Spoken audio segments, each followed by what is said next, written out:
607 AD.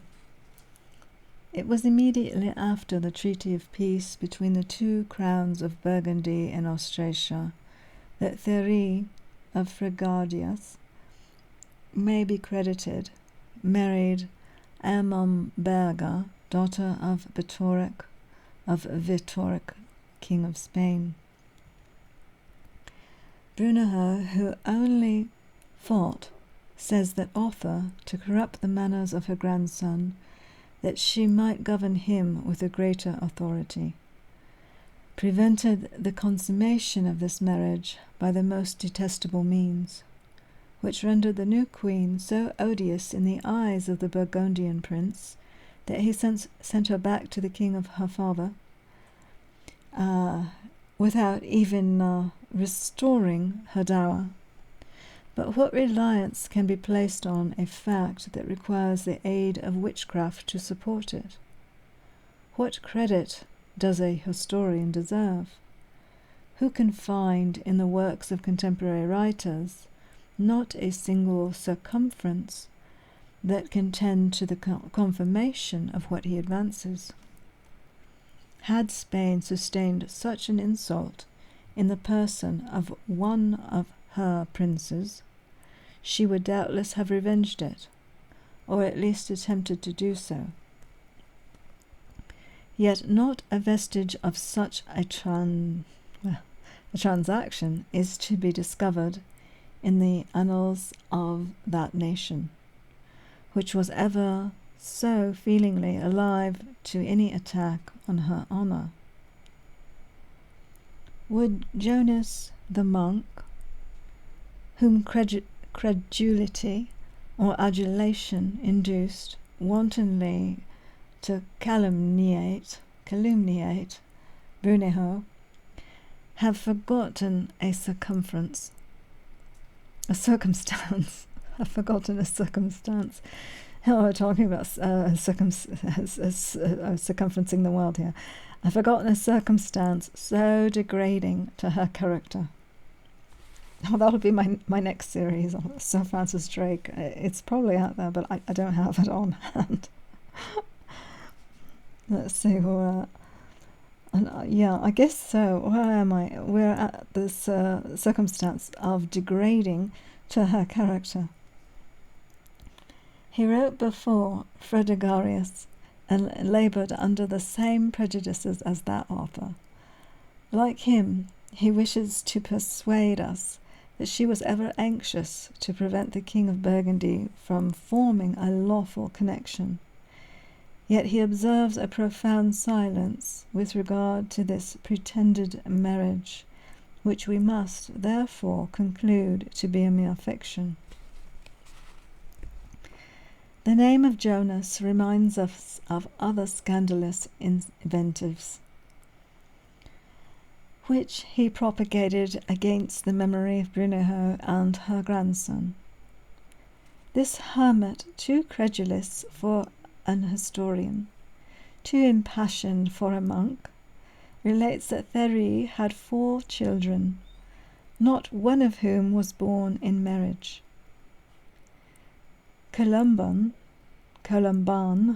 abbot of Luxiel, frequently exhorted him to marry, but all his exhortations proved fruitless and unavailing.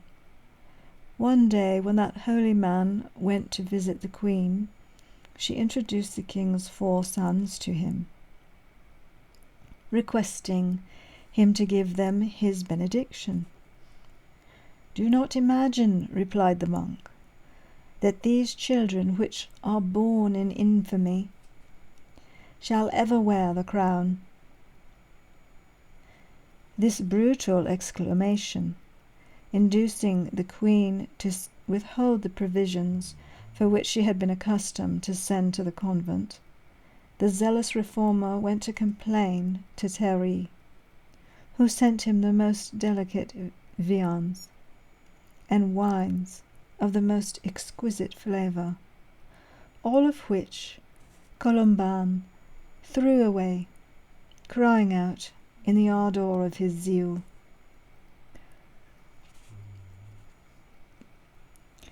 Gone, rejects the presence of the wicked. This pious transport so alarmed Thierry and Brunehaut that they solemnly promised to reform. But the monarch, we are told, soon returned to his former court life, his former course of life, which drew a second reprehension from Colomban, couched in such severe terms that Brunehaut procured a sentence of banishment to be pronounced against him. The abbot, however, returned to his convent, notwithstanding the king's prohibition, and did not leave it till repeatedly urged by the officers, whom his sovereign had sent to enforce the execution of his orders. Such is the account of Jonas, every line of which is marked by indecency,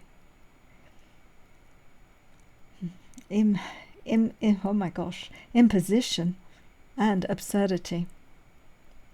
It is true that the sons of the King of Burgundy were born in concubinage, but we have already shown that this kind of connection was authorized not only by the laws of the Church, but by those of the state.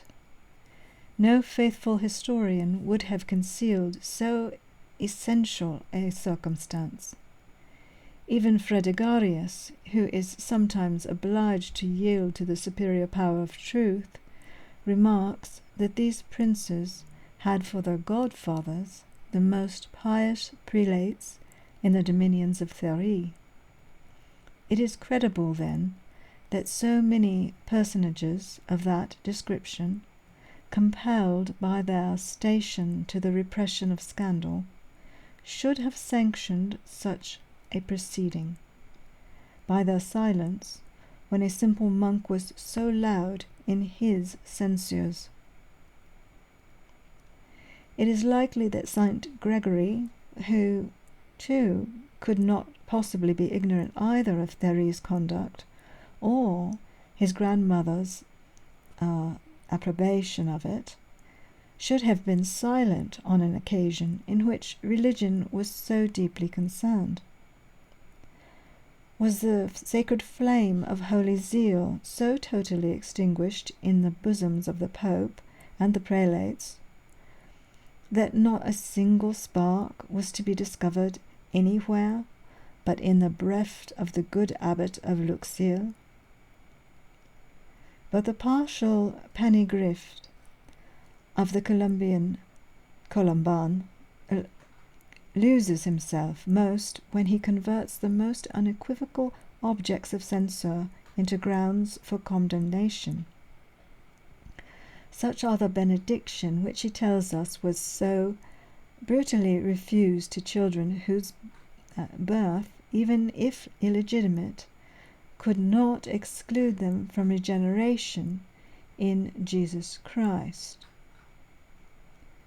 The presents, so ridiculously thrown away, and his insolent affectation of contempt for the orders of his sovereign, we boldly affirm that either the anecdote of Colomban's zeal, his exile and return, is wholly fabulous, or that Jonas the hermit was destitute of the virtues of meekness, humility, and obedience, which are the very fowl of Christianity.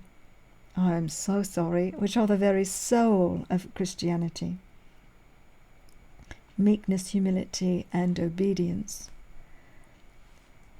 That satirical author was not aware that the very circumstance which led him to represent Brunehaut as an implacable fury would suffice to prove her a princess of the greatest moderation. The abbot's disobedience was a crime against the state, and consequently punishable with death.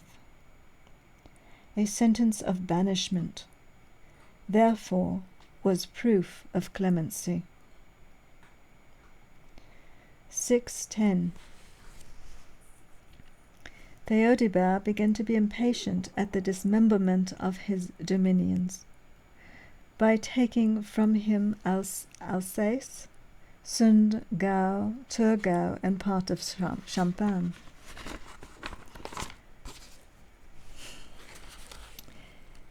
Yes, oh my gosh. So he's lost much of his nations.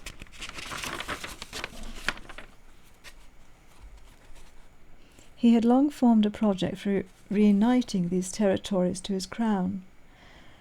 Brunehaut, ever attentive to the interests of her grandchildren, spared no pains to terminate its difference with which threatened to be productive of the most fatal consequences.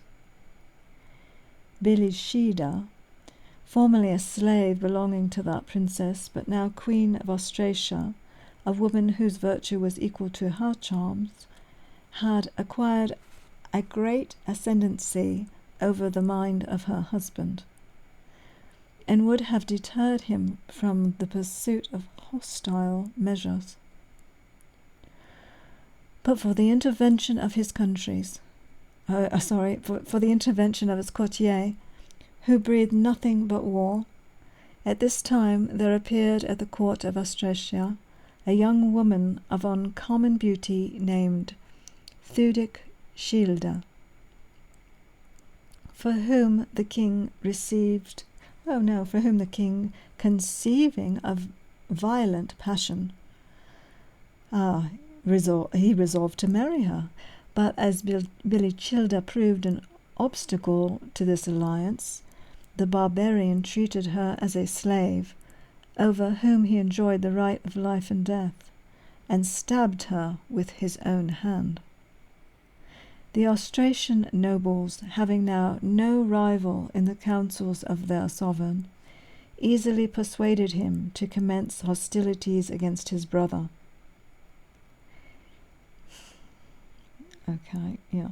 He accordingly entered Alsace, which he reduced before the court of Burgundy. Could possibly be apprised of his having taken up arms. He then wrote to Thierry to propose the submission of the question to an assembly of the nobles of the nation. A castle, then called Selosa, now Seltz, between Saverne and Strasbourg, was chosen for the place at which the conference was to be holden. The two kings agreed to repair thither, with a certain number of men not exceeding 10,000. The King of Burgundy, relying on his brother's word, attended a very small retinue.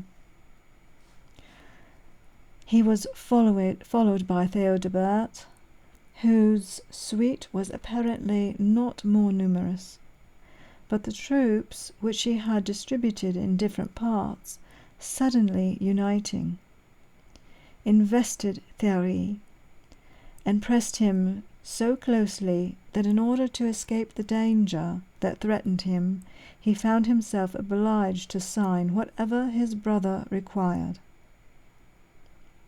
By this means the Austrasian prince remained master of the whole country, which formed the object of contestation. All right, so they're having a big meeting with 10,000 men on horseback. All right, 611 AD. A treaty thus concluded from necessity was, as might casually have been foreseen, soon broken from revenge. The Burgundian monarch had no sooner escaped from the hands of his brother than he resolved to regain by arms what he had lost from treachery.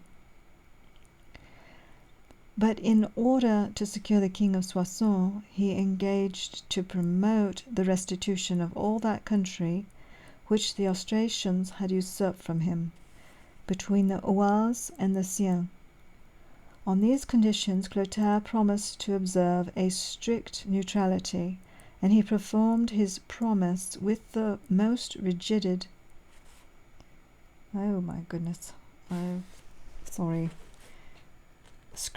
scrupularity, I believe so.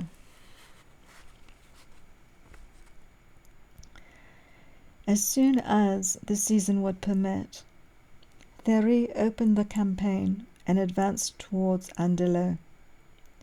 His first attempt was upon the castle of Nars,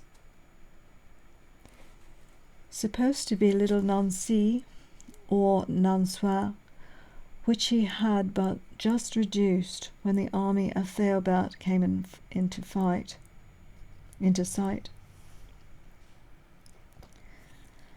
The battle was fought in the plains near Toul, where the Austrasians, after a bold and vigorous resistance, sustained a total defeat.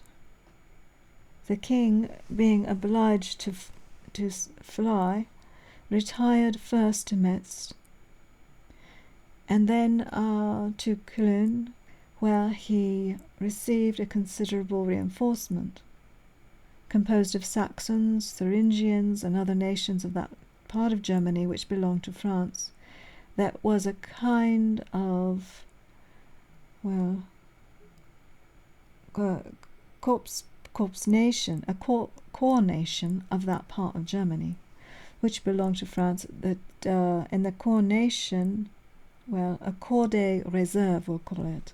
So he had almost like his own private army hanging out there ready for him, which was never employed but on the most urgent occasions. The king, placing himself at their head, marched immediately to Tolbiac, where Théry had fixed his camp. This place, so famous on account of the victory which Clovis had there gained over the Germans, again became the scene of a most obstinate and bloody action. To speak in the hyperbolical language of Fredegarius, which the reader will know how to reduce to its proper standard, the slaughter was so dreadful that in several parts of the field whole battalions of dead bodies were seen standing upright, pressed close together as if they had been alive. It was quite a gruesome one. The Austrasians, again defeated, only thought of gaining some place of safety, but as many of them perished in the flight as in the battle, the fields and the woods from Tolbiac to Cologne were strewn with the bodies of wounded and dying soldiers. History furnishes but few examples of such animosity as was here exhibited. The king of Austrasia fled beyond the Rhine, where he was taken, brought to his brother, who stripped him of all emblems of royalty, and in this humiliating state sent him under a strong guard to Châlons-upon-Saône. This was all that we learn from Fredegarius of the fate of Theodobald. Jonas indeed goes farther.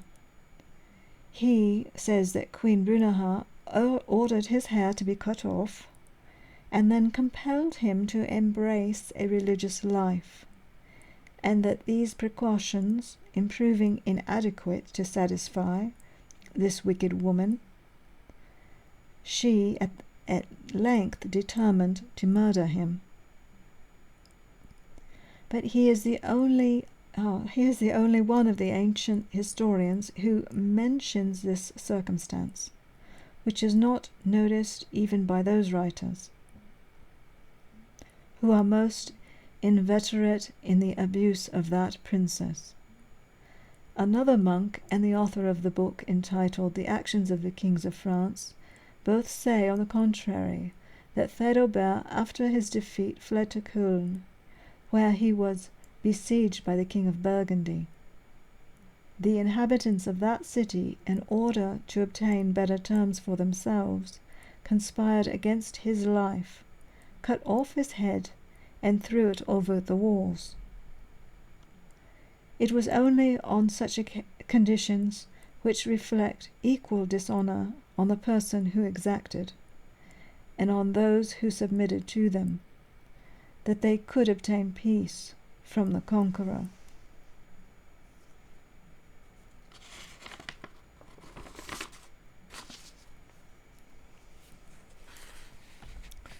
Basically, after a bloody war, they have a terrible gouging of someone, and then peace is had. All right, okay. Now I am looking at page number, I do believe it's 90. I have made it to page 90, believe it or not. Now, hopefully the next three the next three books are online, and I won't have to go page by page and hunch over it. But this one does have. Let's declare really quickly how many pages. Oh my gosh, it has about 500 at least. 583. I'm looking at probably about 600 pages. And I'm on page 90. And because it's not online, I don't know. I kind of feel like I have to put it online. The ones that are online have been uploaded by Harvard. And for some reason, they don't have this particular, the origins listed. Maybe they kept it for themselves, hidden away. They don't want anybody to know that the French were all roaming around in their canoes in the beginning. All right, so now we had that brutal war. I could go ahead and give this a stop for the moment for the next one.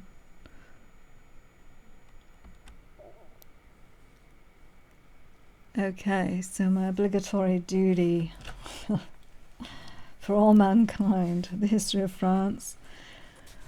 Back to Clotaire II, page 90. The two last authors affirm that Theodobert had several children, and say that Brunehaut, who had gone before Théry as far as Metz, ordered them all to be massacred, except one princess, of great beauty. For her, Théry conceived a violent passion, and accordingly resolved to marry her. But the regent, being afraid that when she was made queen she would revenge the death of her father, represented to him that it was not lawful to marry his niece. Did not you tell me, wicked woman, that you are, it says here, exclaimed the prince in a rage, that he was not my brother, and have you then rendered me guilty of parricide? As he said this, he drew his sword and would have killed her. But for the interference of some noblemen who were present at the time, Brunehaut say these writers, knowing the disposition of her grandson, resolved to avert the effects of his vengeance by giving him poison, of which he died. Yet if Fredegarius may be credited, who lived nearer to the present period, the king of Austrasia had only one son, named Merovingians, who being taken with his father was conducted to Cologne, where his uncle had put him to death.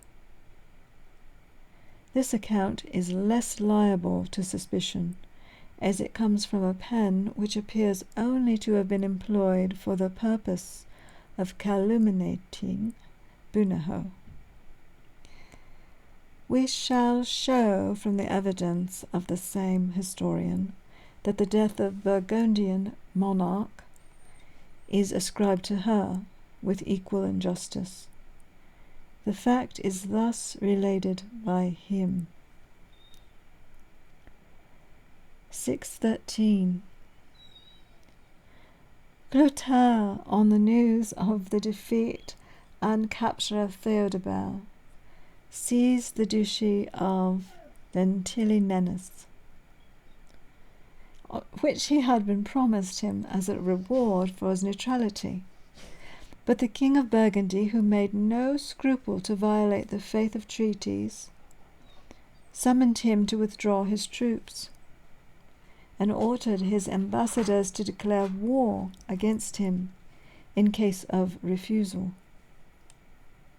The Neustrian prince, being determined to maintain his rights with Cyrenaiffs and resolution, Okay, sorry, I have a dog effect. All right, with firmness and resolution, both parties had recourse to arms. Thierry, at the head of a numerous army, was preparing to invade the kingdom of Soissons when he was attacked by a dysentery, which carried him off in a very few days. He was then in his 26th year of his age, at the 17th of his reign. Like his brother, his only recommendation was his courage, which was heredity in the family of Clovis.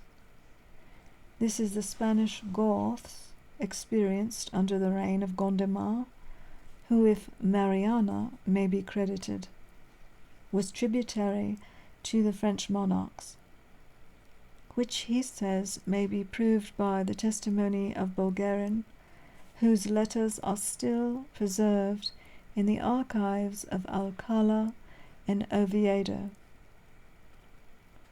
Gondemar, then, whose reign commenced in 610,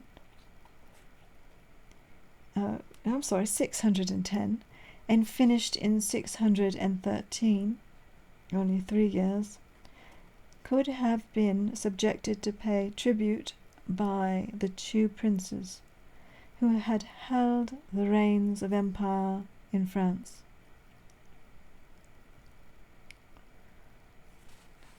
A fatal revolution ensued on the death of Thierry, who left 4 sons, Sigebert, Childebert, Courbus, and Merovius.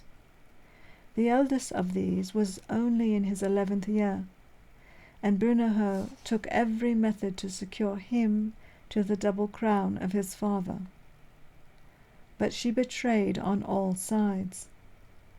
The Austrasian nobles, at the solicitation of Arnauld and Pépin, openly declared for the King of Soissons. Clotaire, certain of their support, entered Austrasia, and being received into several of the principal towns, advanced as far as Ardenac, a strong place on the Rhine, which he took by assault.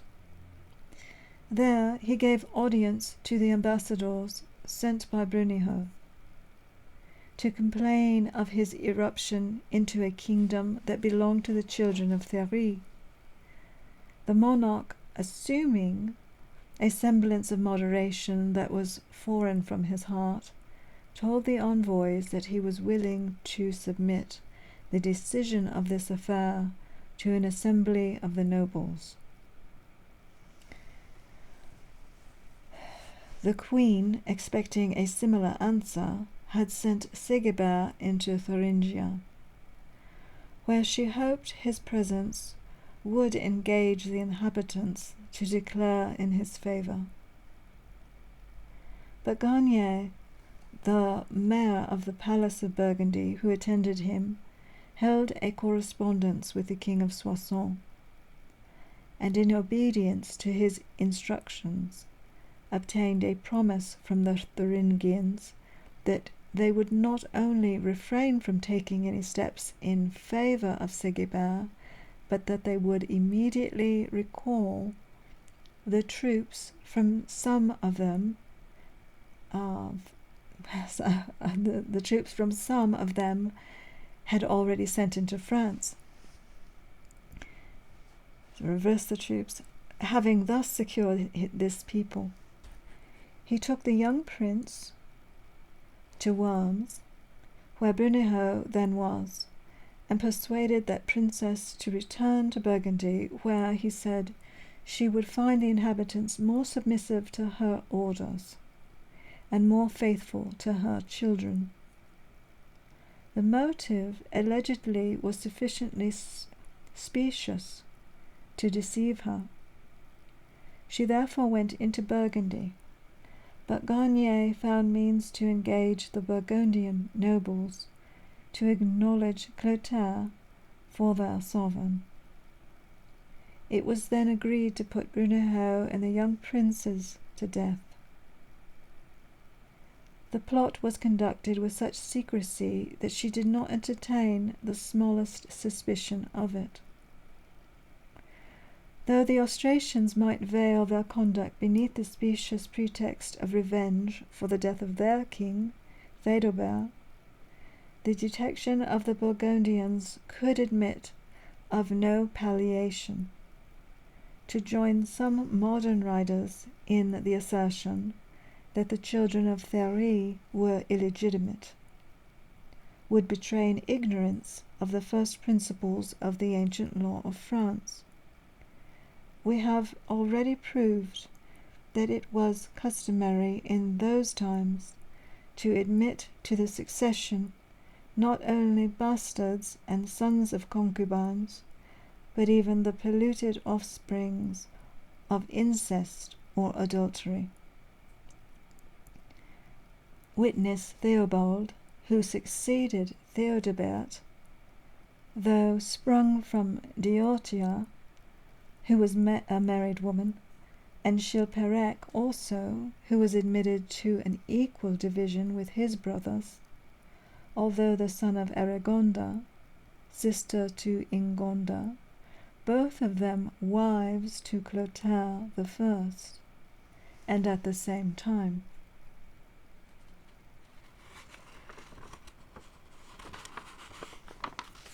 More polygamy. Right. Fredegarius is not more successful in his choice of means. I'll try not to speak like the Queen of England, but I do have a tone of her sometimes. It's odd. All right. Is not more successful in his choice of means for the justifications of Garnier's conduct. Brunehaut says he, suspecting the fidelity of that officer, wrote to a nobleman named Albion, who accompanied Sigebert on his journey to Thuringia to beg he would rid her of a traitor who secretly favoured the cause of Clotaire. Albion tore the letter, but a servant belonging to Garnier collected all the pieces, so that his master was able to read the contents. Enraged at the plot that was meditated against his life, from that moment he resolved on the destruction of the queen and her children. Such is the account of the Fredegarius. But is it probable that a man who had received such an order as that pretended to have been sent to Albion would have been so imprudent as to tear it in so careless a manner that the pieces might easily be collected and joined? If Garnier had been apprised of any machinations against his life, it is possible to believe that he would have presented himself at the court of princes with whom he had originated. If Brunehaut had entertained any doubts of Garnier's fidelity, would she have entrusted him not only with the administration of her affairs, but with the care of the princes, and the command of the army which she sent to oppose the enemies of her family? Be that as it may, Clotaire, whose projects wore a most prosperous appearance, advanced with a numerous army as far as the plains of Châlons-upon-Marne. The Burgundians were encamped in the neighbourhood of that city, at some distance from the river Aisne. The troops were preparing for action when Sigebert's generals ordered the retreat to be founded. The whole army immediately fled, and the king of Soissons pursued it. According to agreement, but so slowly as to give the Burgundians ample time to escape. They continued in this manner till they came to the river Saône, where Garnier threw off the mask and put his infamous plans into execution. The traitor, in violation of the laws of religion, of probity, honour, and humanity, seized Sigebert, Corbus, and Merovius, and delivered them into the hands of their most inveterate enemy. Chaldebert had the good fortune to escape, though it is not known what became of him. Brunehaut, on the news of this fatal catastrophe, fled to the castle of Orbe upon the lake of Neuchâtel. But her retreat was being discovered. She was arrested and with Thudelana, sister to Terry, conducted to Rion, a village that was situated on the Vignine,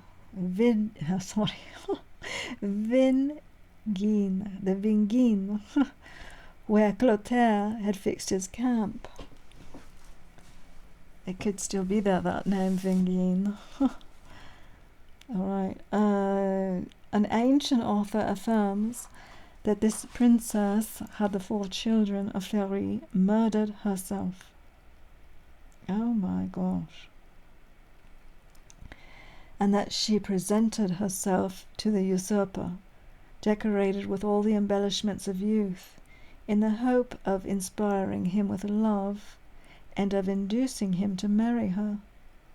But that historian did not write till a century after these events occurred, and at a time when the immediate descendants of Clotaire swayed the sceptre of France. It was then fashionable to regard Clotaire as another Jehu, and Brunehaut as a second Jezebel. Nothing was spared to render the portrait striking. Even probability was sacrificed to prejudice or adultation. For in fact, it is consistent with reason to suppose that a queen who was great-grandmother to 4 children, the eldest of whom was at least in his 13th year, could flatter herself with the prospect of becoming the wife of a youthful monarch, who was already married, and who was moreover her most implacable enemy. Another historian, who wrote at a later period indeed, but who was equally inveterate in his animosity against the memory of Brunehaut, justifies her completely from any concern in the murder of the young princes. The queen, he tells us, was no sooner in the power of Clotaire than he put Sigebert and his brother Corbus to death. he had compassion on Merovius, to whom he stood godfather, and to that circumstance alone was the child indebted for his life. He was entrusted to the care of Engelbald, who brought him up privately in Neustria, where he lived many years. But it is highly improbable that in this single instance the suggestions of pity should rise superior to the dictates of policy. In the ferocious mind of Clotaire, Merovius had an unequal right with his brothers to the double crown which the usurper wished to unite to his own, neither in this fact attested by any other historian than Fredegarius, who wrote his history at the express command of Childebald. Childebrand, uncle to King Pepin, above a century after the tragical event. Besides, that writer evidently contradicts himself then, within a few lines of the above passage. He says that Clotaire reproached Queen Brunehaut with the murder of the 3 sons of Théry, who had just been put to death.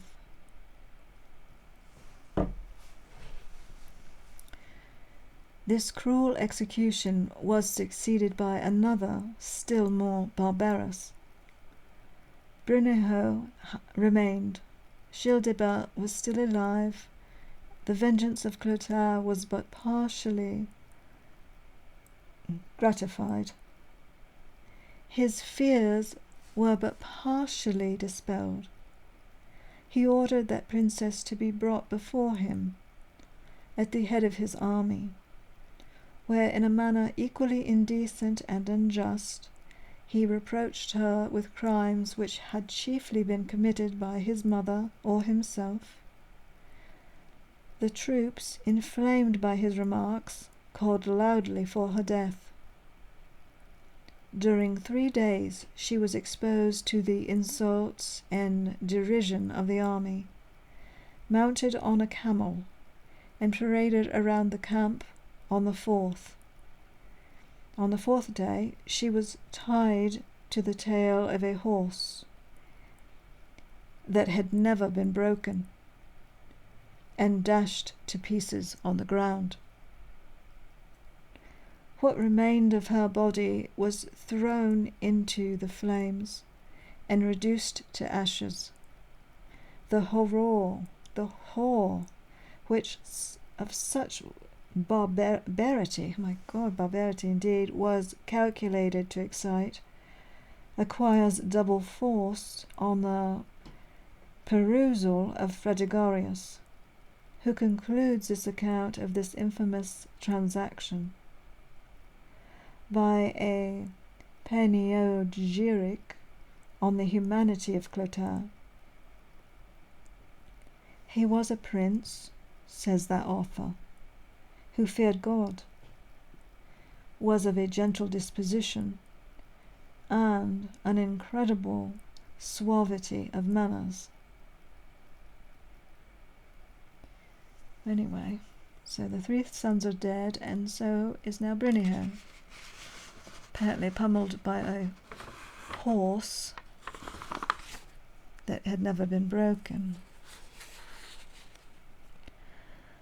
Thus miserably perished the daughter and mother of so many monarchs. That queen whom Bishop Fortunatus represents as a perfect model of Venus and graces, whom Gregory of Tours recommends as a pattern of decency, virtue, wisdom, and meekness, whom Pope Gregory praises as a princess who was ever attentive to the discharge of the duties of religion and studious to prove herself a virtuous regent and a good mother. The history of her reign amidst the horrors with which the pens of calumny and detraction have been anxious to deface and disguise it, affords many eminent proofs of her sense, generosity, firmness, and benevolence. Her public magnificence was incredibly great, even at the time when Aymon wrote. So many castles, churches, monasteries, hospitals, high roads, and other works of elegance and utility erected by this princess were still to be seen, that one could scarcely believe, says that author, that they could have been performed by a single monarch who had only governed a small part of France. So she was a very busy woman. Several of the nobles were involved in the calamities which befell the unfortunate Brunehaut. Romulfus, who was one of the most wealthy and powerful of these, his son Romaric II, retired to Luxeuil, and devoted all his possessions to the endowment of the celebrated Abbey of Remiremont. There are few ages in which the mistaken piety of men gave rise to so great a number of monastic institutions as the present. About the year 400, some pious persons who had retired from the noise and bustle of life to indulge in serious meditations left Italy to settle in the desert Ile of Provence and in the uncultivated mountains of the district of Vienne. The sanctity of their lives procured them a number of disciplines. Monasteries were built for them, where they lived under the inspection of the bishop of the diocese, subsisted by the work of their hands. The first of these religious retreats, and the most famous of them all, is that of Lerine, founded by Saint Honorat. It was for a long time the school for monks and a seminary for bishops. In the 6th century, was erected, among others. It could be 5th, though, with all these F's. It was erected as a school for monks and a seminary for bishops. In the 5th century, we have the convent of Saint Maurice in Chablais, which Abbé Séverine is said to have rendered celebrated by his miracles and his virtues. A prodigious number of monasteries sprung up as well, and we have Saint Mesmin, formerly Missy, near Orléans, was founded by Clovis. Saint Thierry near Rheims by Remigus. Saint Cloud, formerly Nogent, by Clodald, and the last of the family of Clodemire, Saint Croix and Saint Vincent. Now Saint Germain-des-Prés by Childebert I, Saint Peter and Saint Paul at Rouen by Clotaire I, and Saint Médard at Soissons, begun by the same prince, but completed by his son Sigebert. Glanefouet in Anjou by Saint Moir, a disciple of the Saint Benedict. Saint Pierre le Vif, near Sens, by Thuchilda, daughter of Thierry I, King of Austrasia. Moustier Saint-Jean and Saint-Cien, both in Burgundy. Saint-Martin in Cotentin, and Saint-Héroux in the Diocese of Lisieux, all 4 of them named after their respective founders. These were the most considerable that were built in the 6th century. The seventh was more distinguished by the fervent zeal of religious founders. So yes, we're starting to see France really come into form here. Churches everywhere, on every corner. If you've ever been to France, it kind of like is ringing a bell. I get it. All right, now we have Luxel, Estival, Moyen Moutier, Sandy, Senon, Bonnemouflier. All were erected in the Duchy of Lorraine. Saint Gall in the mountains of Switzerland, Saint Vandrille in the Diocese of Rouen, Saint Valery on the coast of Picardy, and another in the same place founded by Saint Joffre, brother to Judicial, Prince of Britain. Saint Giflan in Hainaut, Saint Tron in the territory of Liège, besides Saint Godard, Feescamp, Jumièges, and Noirmouflier. Okay, an enthusiastic emulation appears to have prevailed in this period among the wealthy, which made them strive, who should erect the greatest number of these retreats?